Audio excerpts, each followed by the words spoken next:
is Mount Pulag. Good for new hikers. Definitely not.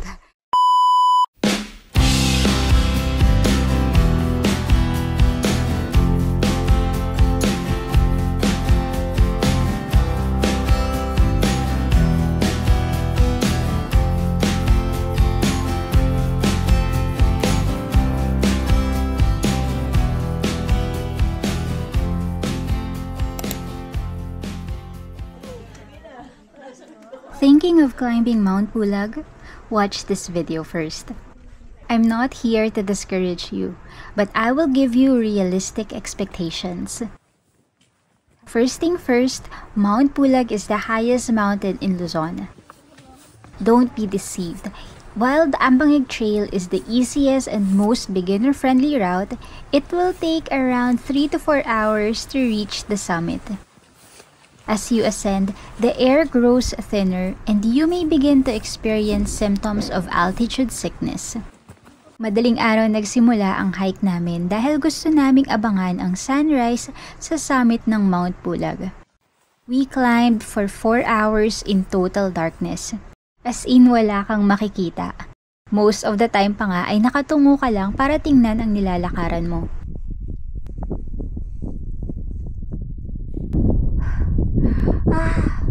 Touchdown, peak 2 ng Mount Pulag. Sakto lang for sunrise. Grabe. Akala ko di kami aabot. Medyo late na nag-start yung hike. 1:30 AM. Tapos ang daming stopover kasi syempre hindi naman din lahat is prepared physically. So, buti nabutan namin.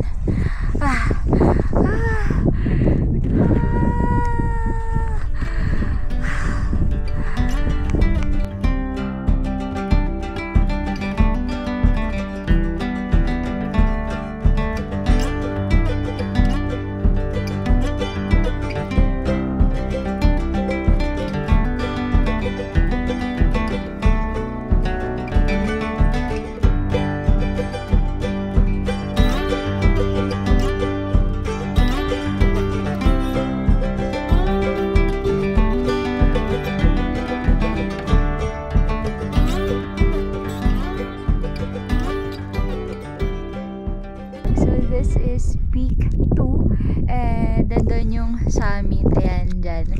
And dahil medyo maganda yung panahon, kaya medyo chill hike pero nakakapagod pa din. At dahil dyan, itong energy bar na to, yan, last bite dito sa peak 2 ng Mount Pulag. Last bite.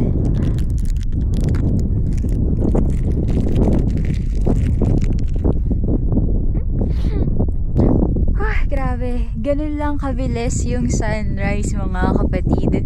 So, mga almost 4 hours kaming nag-hike para sa ilang minuto na view ng sunrise dito sa Mount Pulag. Eto na nga, on the second time na pag-visit namin dito sa Mount Pulag, we decided na akyatin ang summit. Grabe, ang taas pa nito. Guys, let's go. Okay, so guys, we've made it to the summit. Mga ilang minuto lang naman pala na akyat yun from dun sa peak 2. So, para may proof tayo na nakapag-summit tayo, kailangan natin mag-picture. So, ayan.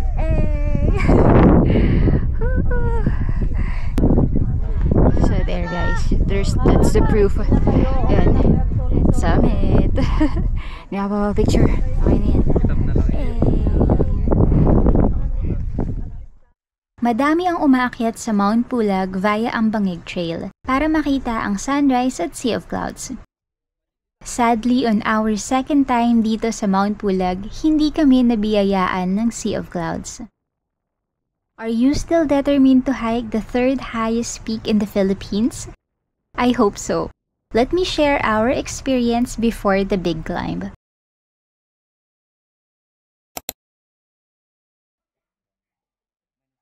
Securing a medical certificate is required. Dapat physically fit ka before you climb Mount Pulag. Just take note, mahirap ang rescue operation sa taas ng bundok. By the way, kasama na sa package namin ang MedCert. Flex ko lang ang tour organizer namin, Peak and Trails Outdoor.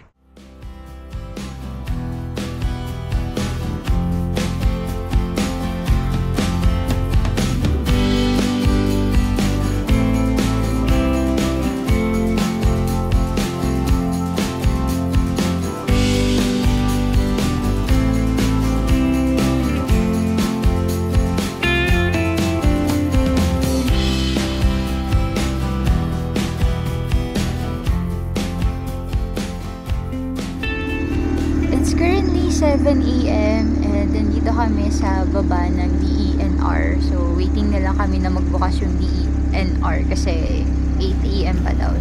So,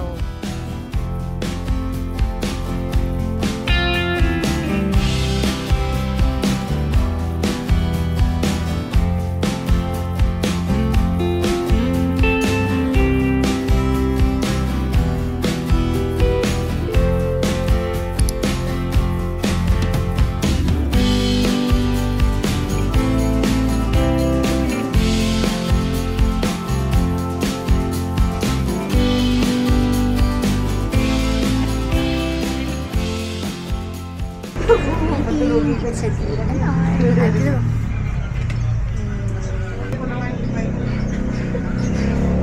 so sarado pa kaya hintay muna dito.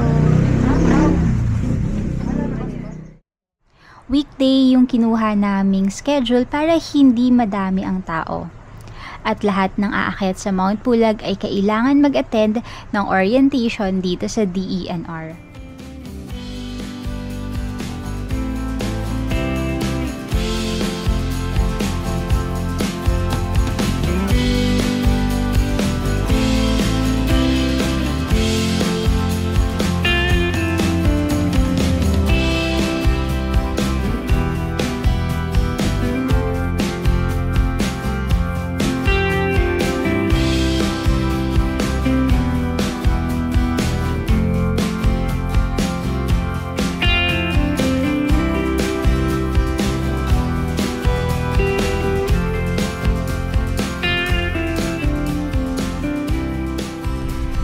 Hi guys! So, touchdown dito sa may Babans Homestay. Karating kami dito ng 10 AM, no? So, syempre, naglapag lang kami ng gamit and ready to explore na kaagad. Dito kami sa may, yung may vegetable area. Ito. Tapos, meron ditong carrot. Ayan, o. Ay, sana. Yan! So, tara, tingnan natin yung view dito. Oh, so apparently this is a honesty view deck. Ayan, dito maghuhulog ng entrance fee. Tapos dito nakalagay yung kung magkano. Ayan. So sayang hindi tayo makakapag carrot picking. So let's just enjoy the view.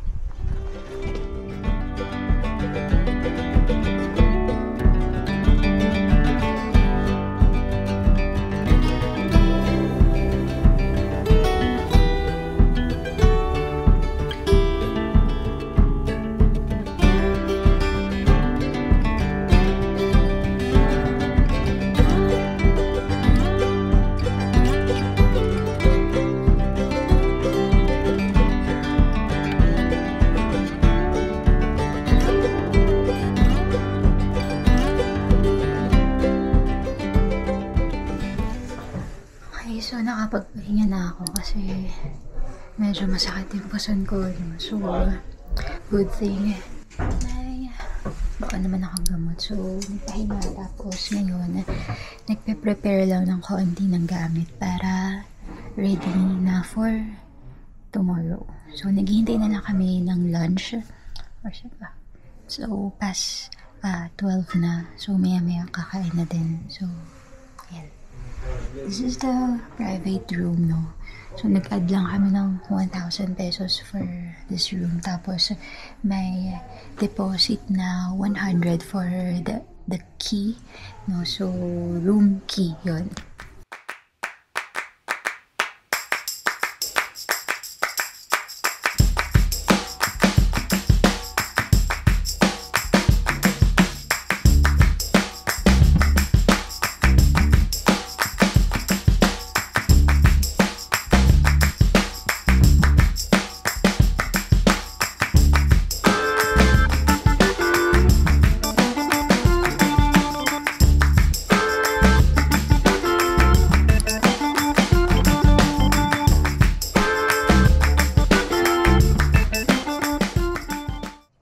Ayun, I decided na magpahinga and siguro umidlip ako ng mga 1 hour and then sakto after nun, time for lunch, and yung ulam namin ay tinola, so kasama na yun sa package.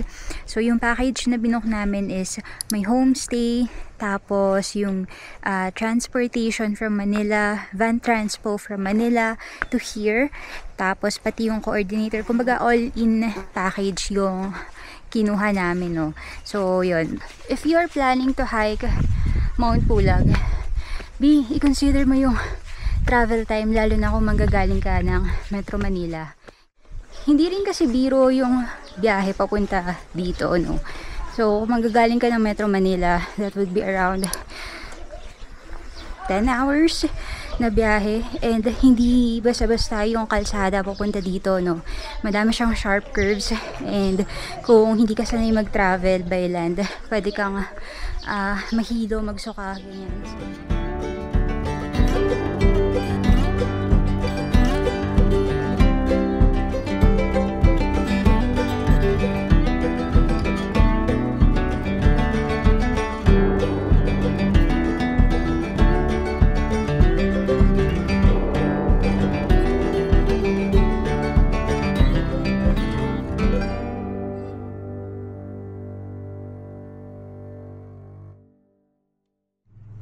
Malaking bagay na maaga kaming nakarating sa homestay namin. Mahaba-haba ang oras namin para makapagpahinga. After kumain ng dinner, natulog na kami, and by 11 PM bumangon na kami para mag-prepare at kumain. 12:30 AM umalis na kami sa homestay para pumunta sa ranger station. By 1:30 AM nag-start na kaming mag-hike.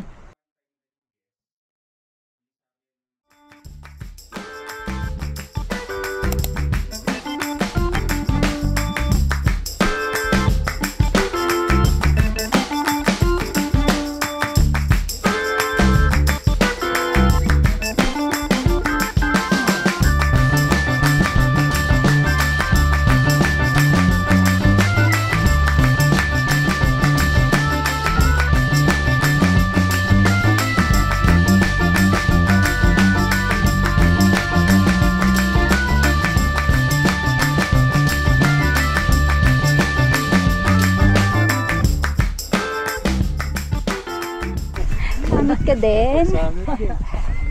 Galing sa baba ba yan?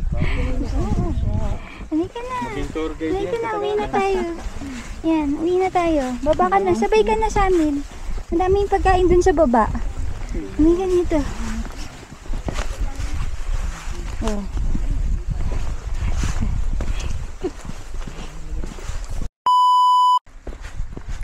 So, ayan guys.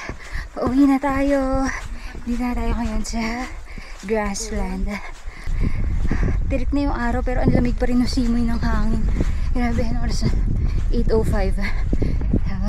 Let's go. Baba na tayo.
mossy forest.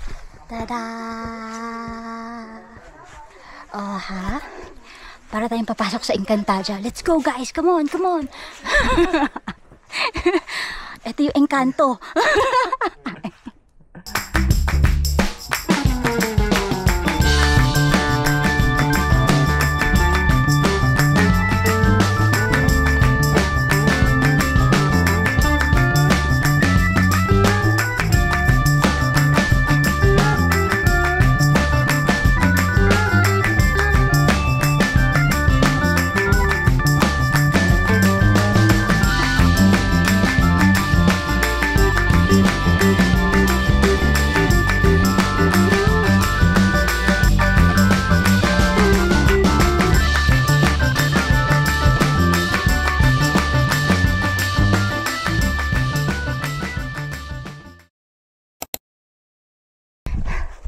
So, is Mount Pulag good for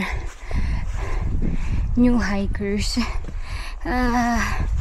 Definitely not.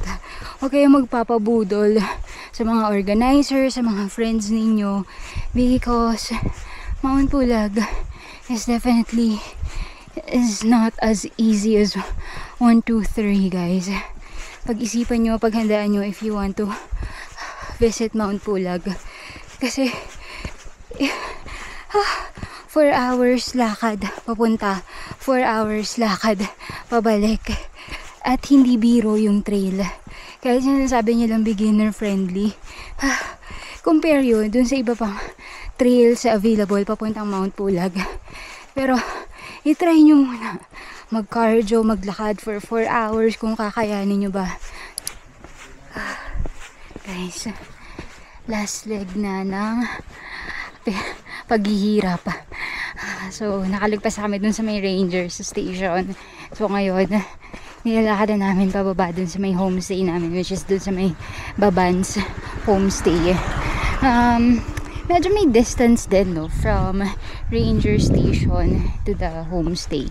Pero kasi, kung maghahabal-habal kami, parang sayang, mas to complete the experience, yan, lalakarin namin all throughout hanggang Babans homestay. Gusto ko nang maligo, gusto ko nang umihi, gusto ko nang uminom ng maraming tubig, gusto ko nang kumain.